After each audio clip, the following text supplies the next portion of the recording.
क्रूजच्या इथेपर्यंत यायला खूप उशीर झाला आम्हाला. तिकडून बस नाही मिळाली, पळत पळत आलो आणि बस मार्केटपर्यंत थांबवली. मार्केटला उतरलो. तिथून बसमध्ये ना 1-2 आंटी होत्या, त्यांनी खूप मदत केली आम्हाला. तर त्यांच्या ओळखीच्या रिक्षावाल्याला त्यांनी मार्केटच्या इथे बोलवलं. आम्ही बसमधून उतरेपर्यंत तो मार्केटच्या इथे येऊन थांबला आणि 3 मिनिटात आम्ही तिथून इथंपर्यंत आलो.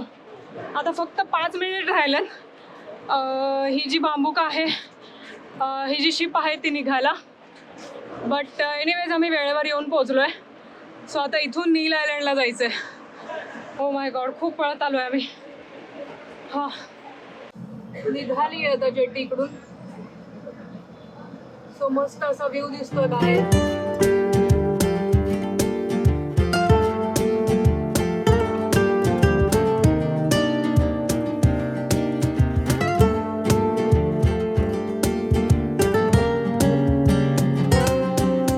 पोचलोय नील आयलंडला.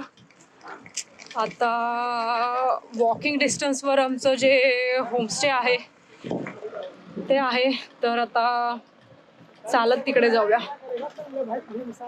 इकडे ना पाणी हॅवलॉकपेक्षा पण एकदम निळा आणि एकदम क्लिअर आणि एकदम सुंदर पाणी आहे.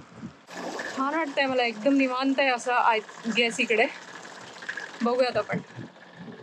So welcome to Neil Island guys.